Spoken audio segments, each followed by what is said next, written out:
महत्वपूर्ण सत्र बजट सत्र प्रारंभ होने जा रहा है।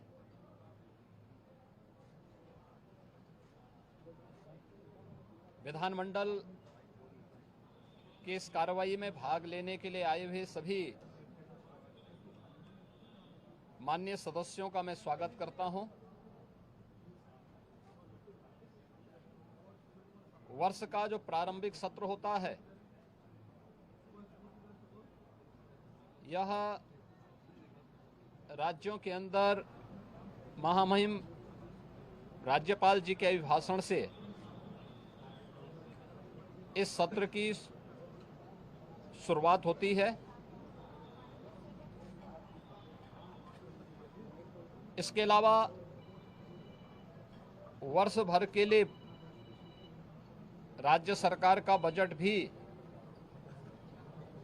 इसी सत्र के दौरान पारित होता है। अन्य विधायी कार्यों के साथ ही जनहित से जुड़े हुए, राज्य के विकास से जुड़े हुए महत्वपूर्ण मुद्दों पर भी सदन में चर्चा होती है। आज विधानमंडल के कार्रवाई प्रारंभ होने के साथ ही महामहिम राज्यपाल जी का महत्वपूर्ण अभिभाषण संवेद सदन को महामहिम राज्यपाल जी के द्वारा अपने अभिभाषण के माध्यम से संबोधन होगा।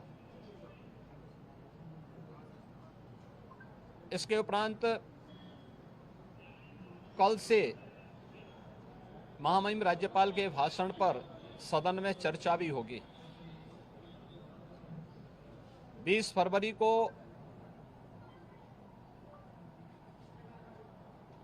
वर्ष 2025-26 का उत्तर प्रदेश का सामान्य बजट सदन में प्रस्तुत होगा। सदन 18 फरवरी से लेकर 5 मार्च तक के लिए प्रस्तावित किया गया है। उत्तर प्रदेश के इतिहास में ऐसे बहुत कम क्षण आए हैं जब इतने लंबे समय के लिए सदन आहूत किया गया हो, लेकिन सदन की कार्रवाई सुचारू रूप से संपन्न हो, यह केवल सत्ता पक्ष का ही दायित्व नहीं होता है, बल्कि विपक्ष का भी उतना ही महत्वपूर्ण दायित्व बनता है। सदन चर्चा परिचर्चा का एक मंच बने। उत्तर प्रदेश के विकास को लेकर के डबल इंजन की भारतीय जनता पार्टी की सरकार ने पिछले लगभग 8 वर्ष के अंदर जो प्रतिमान स्थापित किए हैं वह अभूतपूर्व है। उसकी झलक अभिभाषण के माध्यम से भी और सदन के अंदर चर्चा परिचर्चा के माध्यम से भी देखने को मिलता है। उत्तर प्रदेश के परसेप्शन में आए हुए व्यापक बदलाव देश और दुनिया के द्वारा उत्तर प्रदेश को आकर्षण का केंद्र मानते हुए जो वर्तमान में स्थितियां दिखती हैं, स्वाभाविक रूप से हताश और निराश विपक्ष इन मुद्दों पे चर्चा करने से भागने का प्रयास करता है, सदन की कार्रवाई में बाधा पैदा करने का प्रयास करता है। विपक्ष अगर सार्थक चर्चा को आगे बढ़ाने में मदद करेगी तो मेरा अनुमान है कि यह एक बहुत अच्छा सत्र, बजट सत्र हो सकता है, जिसमें अगले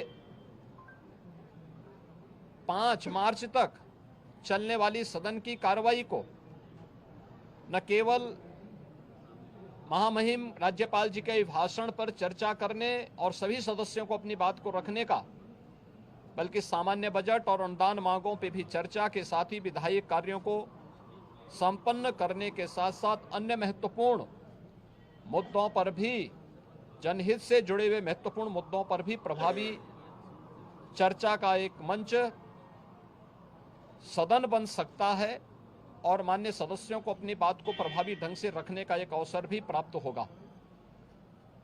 हम उम्मीद करते हैं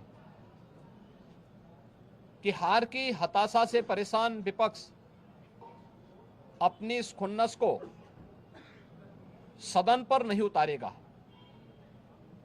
सदन की कार्रवाई को सुचारू रूप से संचालन करने में एक सकारात्मक योगदान की हम अपेक्षा करते हैं और मैं सरकार की तरफ से आश्वस्त करता हूं कि जिस भी मुद्दे पर, यद्यपि अभिभाषण और बजट अपने आप में समग्रता को लेकर के दो महत्वपूर्ण मुद्दे होते हैं जिनमें विपक्ष ही नहीं बल्कि सदन का हर सदस्य अपनी बात को प्रभावी ढंग से रख सकता है, लेकिन इसके इतर भी अगर किसी मुद्दे पर विपक्ष चर्चा करना चाहेगा, सरकार उसका तथ्यात्मक जवाब देने के लिए पूरी तौर पर तैयार है। लेकिन हम चाहते हैं कि एक सार्थक चर्चा का मंच सदन बनने चाहिए। आरोप प्रत्यारोप या फिर असंसदीय आचरण से इस समस्या का समाधान नहीं हो सकता है और मैं उम्मीद करता हूं कि महामहिम राज्यपाल के भाषण से उस सुदृढ़ और मर्यादित संसदीय आचरण की शुरुआत हम लोग विपक्ष के अंदर देखने का प्रयास करेंगे। उम्मीद करते हैं कि उस प्रकार का आचरण सभी माननीय सदस्यगण और खासतौर पर विपक्षी सदस्यगण सदन में दिखाएंगे, जिससे लोकतांत्रिक मूल्यों के प्रति आम जन की आस्था को और सुदृढ़ करने में मदद मिलेगी। मैं एक बार फिर से बजट सत्र के शुभारंभ के अवसर पर आज उत्तर प्रदेश विधानमंडल के जो कार्रवाई प्रारंभ होने जा रही है कुछ ही देर में, इसमें भाग लेने के लिए आए हुए सभी माननीय सदस्यों का हृदय से स्वागत करता हूं।